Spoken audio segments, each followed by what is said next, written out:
이번엔 전략 플러스 시간입니다. 도움 말씀에 크래프트 테크놀로지스 오기석 에이펙 대표 연결돼 있습니다. 안녕하십니까? 네, 안녕하십니까. 크랩 테크놀로지스 오기석입니다.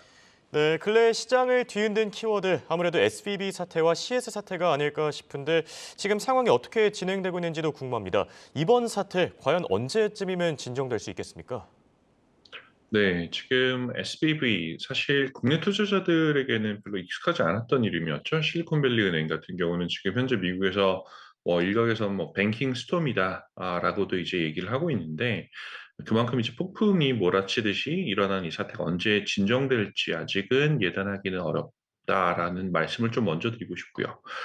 시장에 이제 나타나는 이제 임팩트만 먼저 보면 작년 10월 말 이후로 수그러져 들었던 시장의 변동성이 지금 재차 급등하는 모습 보이고 있거든요. 빅스 같은 경우는 이제 20 아래로 떨어졌던 빅스가 지금 30 가까이 지금 많이 상승하는 그런 모습들도 나오고 있고 앞으로 이제 규제 당국 그리고 글로벌 은행 경영진 그 이해 관계자 그리고 언론 대중 여러 가지 이제 사회 전반적인 이제 그 관계자들 사이에서 불확실한 줄다리기가 이어질 가능성이 크다라고 생각을 하는데 그 일단 미국 정부의 대응 자체는 괜찮았다라고 생각을 합니다. 첫 불 자체는 이제 예금 전액 보장이라는 카드로 연준이 이제 실리콘밸리 은행에 대한 방아선을 폈고요. 다만 이제 여전히 계류 중인 이제 미국 정부의 부채 한도, 그리고 또 도미노처럼 번질 수 있는 타 지방은행들의 건전성 이슈, 뉴욕의 시그니처 뱅크 같은 경우는 이미 전염이 되었고, 그리고 지금 퍼스트 리퍼블릭 은행 같은 경우는 오늘 여러 가지 기사가 좀 나오긴 했는데, 어떻게 이제 시장 참가자들의 심리에 전이가 될지에 대해서는 좀 더 지켜봐야 된다. 다만 이제 지난 밤 사이에 나왔던 뉴스인 미국 대형 금융기관들이 이제 퍼스트 리퍼블릭 은행에 대해서 전격적인 지원을 하겠다. 지원 방법이 약 한 33조 원 정도 규모의 예금을 예치하겠다라고 지금 JP모건부터 주요 은행들이 그렇게 지금 이야기를 하고 있거든요. 이러한 이제 예금 지원 논의 같은 경우는 시장의 신뢰를 회복할 수 있는 중요한 단초가 될 수 있을 것이다라고 생각을 하고 있고요. 조금 더 시간을 지켜봐야겠지만 현재 어제 발표한 이런 내용은 예전에 대공황을 마무리 지었던 JP모건 의 이제 의사결정이 데자뷰처럼 이제 보이는 그런 좀 담대한 결정이었던 것 같다라는 생각이 듭니다. 네, 사실 상황이 워낙 긴박하게 돌아갔던 만큼 월가 전문가들 사이에서도 의견이 좀 엇갈렸던 것 같습니다. 그런 만큼 AI 모델의 의견이 상당히 궁금한데 크래프트 테크놀로지스의 AI 모델 이번 사태를 미리 예측할 수 있었습니까? 저희 회사에서 나오는 이제 위험 예측 모델 같은 경우는 주식시장의 위험을 두 가지로 나누어서 이제 인공지능으로 활용을 하고 있는데요. 첫 번째로는 이제 주식시장 지수 자체에 대한 이제 하락 위험 예측 모형이 있고요. 두 번째는 개별 종목 수준의 하락 위험 예측 인공지능 모형이 있는데 우선 1번과 관련해서 저희가 AI 리스크 인디케이터라는 이제 지표를 발표를 하고 있어요. 그래서 이 지표 같은 경우는 사태가 발생하기 2주 전부터 시장의 위험도를 상향 조정을 하고 있었고요. 특히 이제 일반적인 공포 지수라고 불리우는 빅스 지수가 오히려 그 실리콘밸리 은행 부도 발생 직전에 오히려 그 위험도를 하향 조정했다라는 걸 보면 시장 참가자들이 헤드 페이크 이제 축구 같은 경기할 때 머리를 쓰면서 이제 그 시장에 그 상대방에 잘못된 시그널을 주는 이제 그런 걸 헤드 페이크라고 금융시장에서 얘기하는데 그 시장은 오히려 그런 헤드 페이크에 당했던 반면에 인공지능은 좀 냉정하게 반대로 시장의 위험도를 상향 조정하는 이제 그런 모습을 보이지 않았나 싶습니다. 네, 상황이 이렇다 보니 지금 AI 모델에 대한 관심이 더욱더 뜨거울 것 같은데요. 다시 화두인 SBB 이야기로 넘어가 보겠습니다. SBB 여파로 금리 인상이 지금 마무리될 것이다. 이런 얘기들도 한층 나오고 있는데 이 부분에 대해서는 어떻게 생각하십니까? 네, 사실 지금 실리콘밸리 은행으로 인해 지금 매일매일 다른 새로운 이제 정책들이 나오고 시장의 대응들이 나오고 있는데 대부분의 형태는 시장의 유동성을 흡수하는 형태로 지금 나오고 있습니다. 지금 화면 보시는 것처럼 CME 페드와치 이제 3월 FOMC 3월 23일로 다음 주로 예정돼 있는데 지금 거기에서 금리 동결 가능성 27%로 보고 있고 0.25% 금리 인상을 하겠다라는 게 73%에 가까울 정도로 지금 생각보다 그 페드가 더 이상 매파적인 이제 정책 결정을 하지 못하겠다. 못할 수 있다라는 것들이 시장의 기대감입니다. 사실 일 주일 전만 하더라도 빅스텝 50% 0.5% 이제 금리 인상을 할 수 있다라는 가능성이 70%에 가까웠던 걸 감안을 한다면 지금 굉장히 이제 그 금리 인상 가능성을 현재 꺾고 있는 그런 상태가 되고 있고요.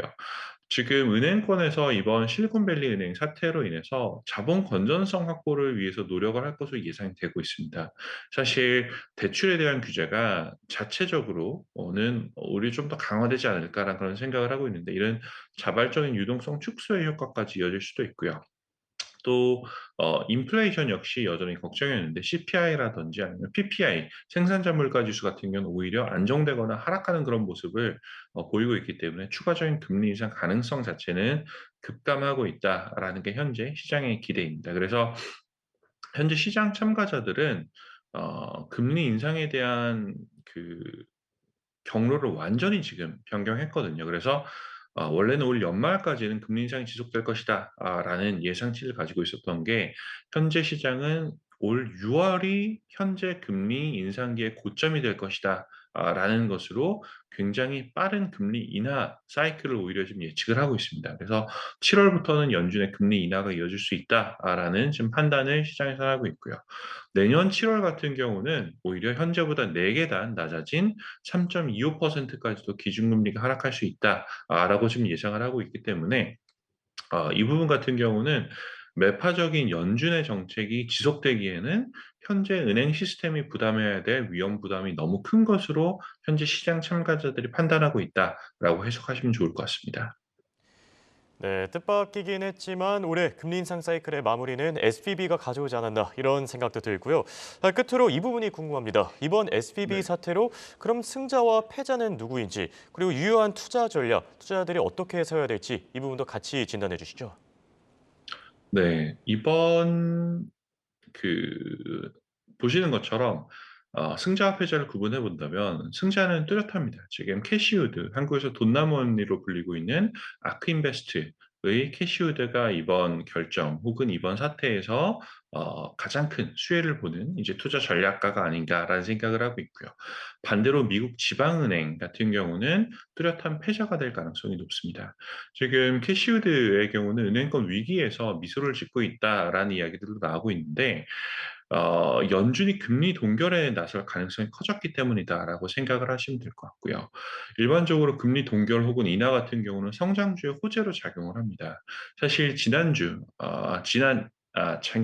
지난해 이제 성장주가 공격적인 금리 인상의 가장 큰 피해 섹터 중에 하나였었거든요. 그렇기 때문에 금리 인상이 멈춘다라고 하는 거는 그 ARKK와 같은 아크인베스트의 투자 포트폴리오가 담고 있는 종목들의 한숨 돌릴 수 있는 이제 그런 주요한 이벤트가 아닌가라는 생각을 하고 있고요. 그리고 캐시우드 대표 같은 경우도 최근 인터뷰를 보면 연준의 공격적인 금리 인상으로 디플레이션이 발생할 수 있고, 그리고 금리 인상이 결국 그 결과로 멈춘다라고 한다면 본인이 운영하고 있는 혁신 펀드가 높은 수익률을 거둘 수 있다라고 밝힌 그런 인터뷰도 최근 들어서 하고 있거든요. 지금 그 아크인베스트에 포함되었던 종목들 같은 경우는 지난 2년 동안 성과는 사실 좋지는 않았죠. 그 기간 동안 여러 이제 이벤트에 쉽게 흔들리던 그런 모습들이 있었었는데, 올해 들어서는 사실 악재에도 불구하고 종목들의 수익률이 견조한 그런 모습을 보이고 있습니다. 특히 이제 지난 1-2 월, 그러니까 올해 1-2월 같은 경우는 좀 급변하는 시장 로테이션, 주도주도 바뀌고 팩터도 바뀌는 그런 상태에서 오히려 견조한 실적이, 상대적으로 견조한 실적들이 눈에 띄는 현상을 좀 보였는데, 올 이번 주 같은 경우도 실적이 이제 아크 인베스트먼트에 투자하는 그 기업들에 대한 좋은 실적이 이를 뒷받침하고 있지 않나라는 생각을 하고 있습니다. 그래서 뚜렷한 승자는 아크 인베스트먼트의 캐시우드 그리고 ARKK에 포함된 기업들과 투자자들이 아닌가라는 생각을 하고 있고요.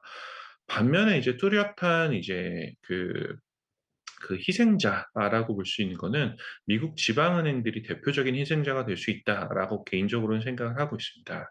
물론 이제 여러 가지 대형 은행들이 이제 지방은행들에 대한 지원에 나서고 있는 건 사실이지만, 그 실리콘밸리 은행 그리고 뭐 시그니처 은행 지금 오늘 이제 이슈가 됐었던 퍼스트 리저널 뱅크 같은 여러 기업들이 지금 상대적으로 혁신 기업의 노출도가 높았던 기업들이거든요. 이런 은행들 같은 경우는 이제 뱅크런에 지금 겪고 있거나 이미 겪었던 이제 그런 모습 보이고 있고요. 상대적으로 아무래도 지방은행들의 경우는 이제 자본 건전성이 상대적으로 낮은 가능성이 높기 때문에 이런 기업들의 이런 은행들의 붕괴는 1980년도에 있었던 그 세이빙스 앤 론 SNL 사태라고 미국 지역은행, 지방은행들의 연쇄 부도 사태를 지금 환기시키고 있는 상태입니다. 그래서 정부에서 예금자 보장에 나서거나 혹은 이제 주요 대형 은행들에서 이런 기업들에 대한 구제책을 발표를 하는 거는 현재 급한 불을 끈다라는 측면에서는 분명히 유효한 전략이라고 생각을 하지만 반대로 사실 그 지방은행, 지역은행에 예금을 맡기고 있는 예금자 입장에서는 불안감이 남아있을 수밖에 없습니다. 그렇기 때문에 초대형 은행으로의 자금 이동은 당분간 이어질 가능성이 있다라고 생각을 하고 있고요. 이와 같은 경우들은 이제 현재 ETF들의 수익률에 반영이 되고 있어서 올 연초 이후로 보면 아크인베스트의 대표적인 ETF인 ARKK 같은 경우는 지난 밤까지 해서 한 24% 이상, 25% 이상 상승을 하고 있고 반면에 지방은행들 같은 경우는 약 20%에 가까운 손실폭을 보이고 있어서 올 연초에는 확실히 지금 시장의 승자와 패자가 뚜렷하게 갈리는 그런 모습을 보이고 있습니다. 지금까지 홍콩에서 크래프트 테크놀로지스 오기석이었습니다. Connect the world. Good morning, Hanyang Global Market. 금요일입니다. 미국 증시가 올라준 만큼 국내 증시에도 기분 좋은 훈풍이 불길 바라고요. 저희는 여기서 먼저 인사드리겠습니다. 시청해주신 여러분 고맙습니다.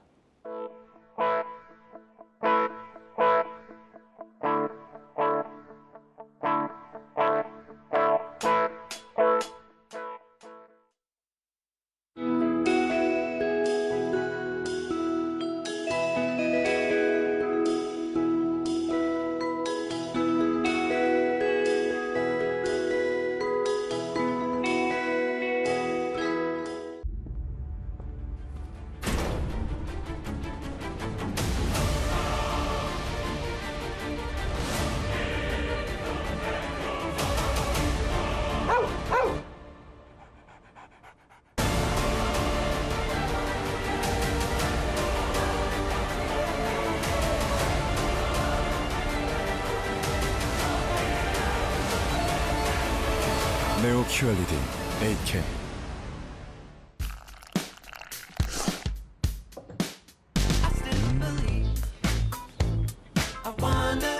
더욱 많은 사람들이